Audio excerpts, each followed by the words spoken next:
How's it going, folks? Had a couple of requests to do a bit of an update on the patch in general, so I decided to pull the camera out and we'll go for a bit of a wander around the front yard this afternoon. I think I'll post an update on the backyard probably later on in the week.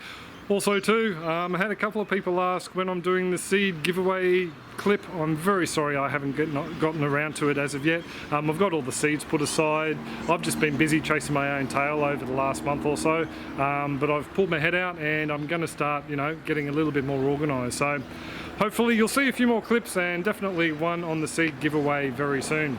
I've also had a couple of people ask about the size of our property, so I thought I'd show you from the neighbour's fence line how large this front area is and just walk through a couple of the plans that we've got for the place after we do the renovation. So anyway, I'll get to it before this helicopter comes back, I think. So there's the driveway right there.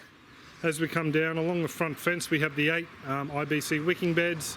Over in the far corner we've got the bananas that really need to come out because they're in a bad position.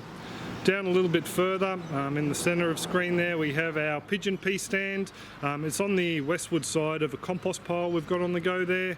And up against the front of the house are some trellises that a mate brought around. Thank you very much, Alison and Mark. They're just excess gates and a trellis that their neighbour gave them.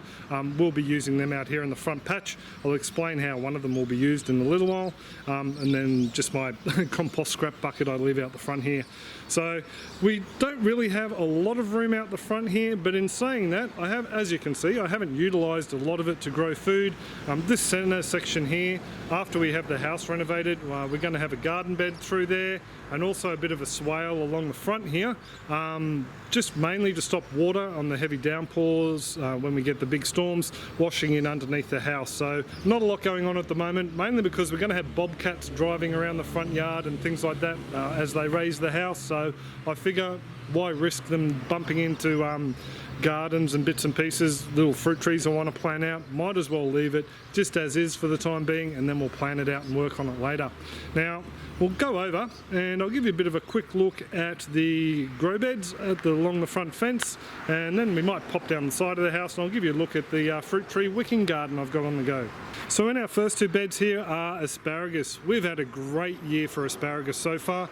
We've harvested loads and loads of spears. It's gotten to the point where the girls have asked for no more. So what I'm doing now is I've pretty much will let them go, but I have been hedging them, keeping them off at probably around about 3 foot or 1 metre high, chopping off the tips. And the idea behind that is just to let the side branches grow, put a lot of energy back into the crown, and then midway through summer, what I'll do is I'll chop them all the way back to the ground, let them throw up a second flush of spears, and that way we hopefully will get another yield from them. And then same thing again, once they get to a certain size, a little bit thicker than a pencil, I'll let them go and basically fern out again and feed up the crown, so they'll be nice and healthy for next year's harvest. Down the bottom here we have a female fern. I've just let that one go because it's full of berries. Asparagus, for those that don't know, come in male and female plants, so the berries on there, once they ripen up, they turn nice and red and juicy. I'll pop the seeds out and pop them in the post to a couple of people who are interested in them. Just under the fern in the corner of this bed we have our volunteer chili plant. I think it's a long cayenne pepper, I could be wrong, but whatever it is, it tastes great. Every time we get visitors around here we offer them as many chilies as they can take. If you've seen some of our clips from the garden from last season, this thing just becomes absolutely covered in fruit. This one was given a good trim back though, just through winter, just to let it overwinter, and as you can see the colour of the leaves, it's bounced back really well. Just over here in the bed next to the asparagus, I've planted out 40 corn seeds. I know it looks like it may be overplanted for a 1 metre by 1 metre roughly, or 1 yard by 1 yard bed, but I'm fairly confident they'll do well. I grew 40 plus Aztec corn in here a couple of years ago and they thrived and did, provided us with loads of kernels. Some of those kernels have been planted out back in here along with glass bead corn, which is another flint variety of corn, and we're just going to see if we can cross these guys and see what sort of result we get colour wise on the kernels. They're pretty much all grown just to be turned into flour or polenta. They're not a sweet table corn, so it's not something we're going to be harvesting and throwing on the dinner table. Now these guys here, they were soaked. The seeds were popped into water for probably about 9 hours before they were sown out here into the beds. That just hydrates the seeds and give them a bit of a kickstart. I think it did help because we got 100% germination, and it only took 4 days, I think. I'll have to check my dates, but it only took 4 days for them to germinate, so pretty stoked on that account. So what I've done to sow them out is I've dug a couple of trenches round about 15 centimeters or 6 inches deep, and I've sown the corn down there. What happens with corn is they don't have really deep root systems, so they tend to flop over a bit. So the idea is, as the corn grows, I can backfill around those trenches, and hopefully it'll just give them a little bit more soil to grab onto, and they won't fall over as easily as the last lot. We'll pop off over to the next bed now. Up the back there we have a broad ripple yellow currant tomato. It's just a volunteer, as most of them are in the patch. And down the front here I have a bugle pumpkin. I know the people in the States there call them squash. They're basically a very close relative of the butternut squash or butternut pumpkin. For some reason we call them pumpkins down here. So it has a traditional butternut shape, but it just has a slightly longer neck, supposedly just as sweet as the butternut. Hopefully I'll get it to trellis up the fence line there. I might have to pull out the broad ripple yellow currant just to give it a bit of airflow, but maybe trellis it along the fence there. But also too, those gates that I showed you before, hopefully this will end up growing out towards the camera on a bit of a trellis. We'll just see how it goes. It may not like the full sun that the front yard gets here, so it'll be a bit of an experiment. Once again, thanks to Ben for the seeds for these guys. My mum actually grew these seeds, Ben, and she gave me her excess seedlings, so I still have a ton left upstairs that I can share around with other people. So thanks again for your generosity, mate. I really do appreciate it. This bed probably could have been fed up a little bit more before I planted them out. As you can see, it has settled a bit. I only managed to get half a wheelbarrow load of compost into here. I just can't make enough compost needed to feed all of our beds, so that's why I'm letting a few go fallow. Anyway, we'll move on to the next bed. Over here we have our broccoli and sweet leaf. This sweet leaf down the back here is another plant that Ben so generously donated to us. We got 2 of these, another one's out the back, planted behind the chicken pen. It's called sweet leaf, and I know some people call stevia sweet leaf, but this definitely is not stevia. It's a very high protein plant. It's native to Southeast Asia apparently, loves the warm humid tropics, so hopefully it does well here. Ben said it does well at his place. What you do is you eat the young tender tips of the leaves. They have a nice nutty sort of flavour. In Malaysia and in a lot of countries through Southeast Asia, they add it to salads and also stir fries and soups and that sort of thing. So a great little bonus for our little garden here. Also 45 to 50% protein, I think. So it's right up there with moringa, but it has a much better flavour than moringa from what Ben was telling me, and so I've read online as well. So definitely something we will be adding to our meals, I think. Just above them, we have a couple of broccoli.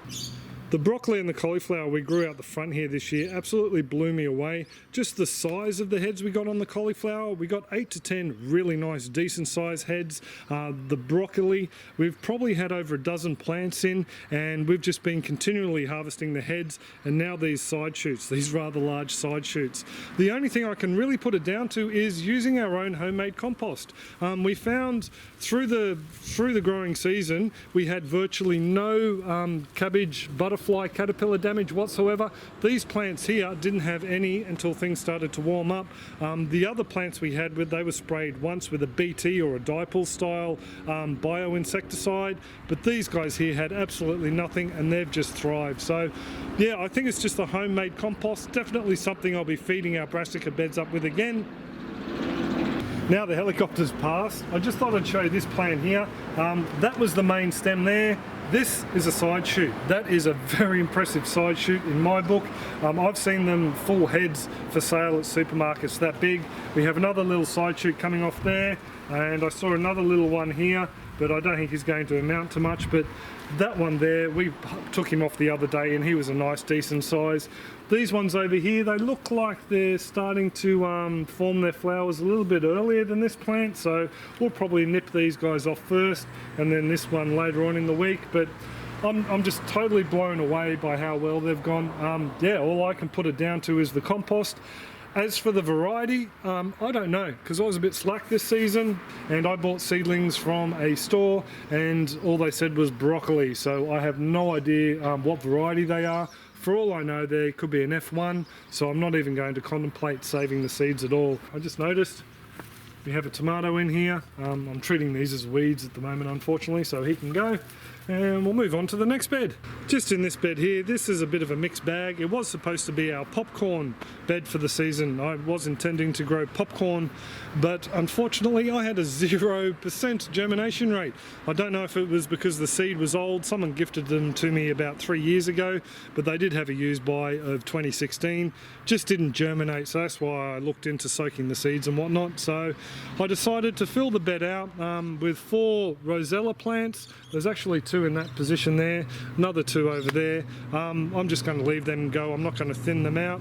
These wicking beds are full of water and nutrients, so I don't think they should compete too much with each other. Just at the back there, I have a mammoth sunflower. Those seeds came from Matthew. Thank you very much, mate. I really do appreciate it. I got a whole heap of bits and pieces from him, and I'm growing some out the back that I'll show in other clips. But yeah, these mammoth sunflowers, there was actually 3 across there, but we've had snails for the first time since 2009 when we started gardening here. We're starting to get large garden snails, and they just took the first 2 out. They didn't even have a chance, so I've just left the 1 go. I will actually plan out a few more in the next bed once I fill it up with a bit of compost. As you can see, it's dropped a fair bit, so a few more will go in there. But for now, yeah, I've only got the 1 lonely mammoth sunflower. The corellas and the galahs will come in and demolish it anyway. I don't think the chickens will get much. Just down the front of this bed, I planted out a couple of globe artichokes. There was 2 in 1 container. We got some new growth coming in, but they really didn't like the hot days we had during the week. Yeah, knocked them around a bit, but they've got a couple of new shoots in the center, so hopefully they'll bounce back all right. Just in the next bed, we have a bit of a monster growing in the corner. This is a Mexican midget tomato. Nathan sent me the seeds through Share the Seed Australia. Thank you very much, mate. Absolutely phenomenal plant in the amount of flowers it's set at the moment.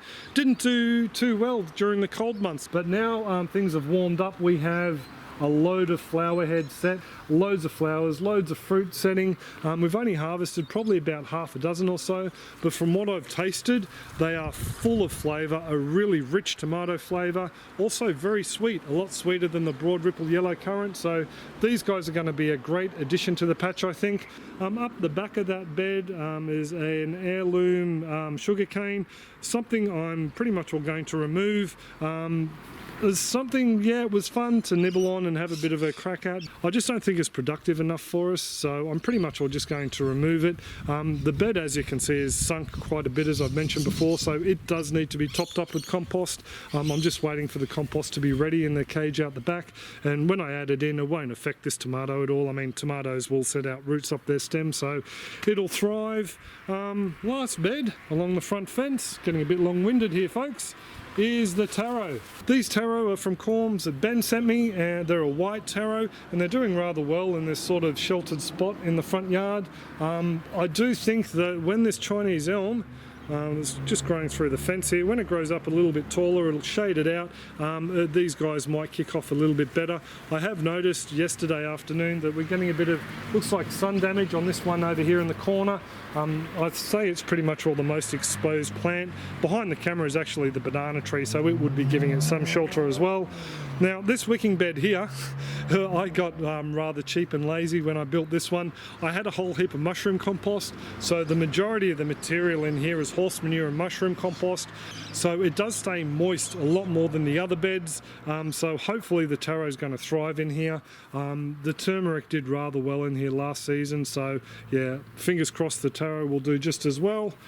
And as I mentioned, just behind me here we have our banana tree. So haven't seen a new flower come up on any of the branches or stalks here. I did actually chop off the most mature one. You can see the trunk just down the bottom there. I had to chop him off because it was going over to the next door neighbour's house and bumping against her front awning, so you've got to keep your neighbours happy, and also too, I don't want to be responsible if it did any damage, so I chopped him off and he ended up actually out the back in a compost cage a fair while ago. So hopefully we might get a flower form on this one here. It would be nice to get at least 1 flower before I chop these guys out and set them up somewhere else in the patch. So There you go. Just down here beside the house we have a bit of a wicking root pouch fruit tree garden. They're just trees that I bought hoping to put them out in the yard, but after we decided to redesign the layout and also to renovate the house, yeah, they're better off and safer in the root pouches for the time being, and they'll be planted out later. So what we have is at the front here we have a kaffir lime.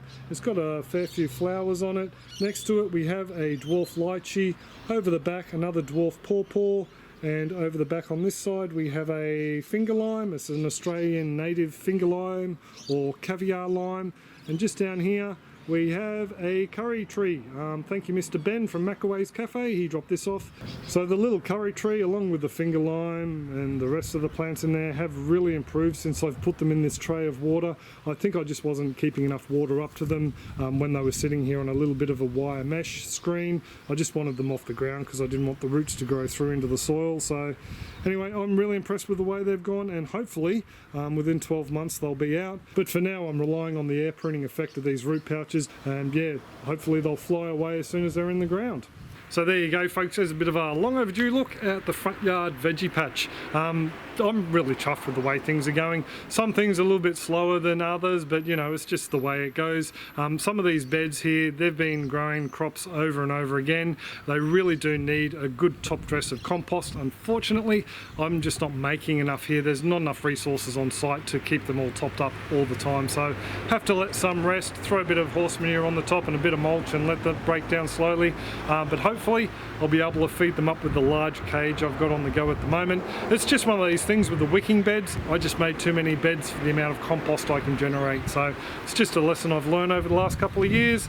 I hope you've enjoyed the clip and you've gotten something out of it. If you do have any comments, questions or suggestions, feel free to leave them in the comments section below and I'll get back to you where I can. Fingers crossed, hopefully I'll post the seed giveaway clip later on in the week, and also too a bit of a look at the patch down the back. Earlier today I finished off the pond, or nearly finished it off, so I'll include that in that update, and also the aquaponics and whatnot. So yeah, stick around, there'll be a couple of clips coming your way very soon hopefully. So I'll leave it there before another Harley or helicopter comes by. Hope everyone is well and happy, and I'll catch you next clip. Cheers folks.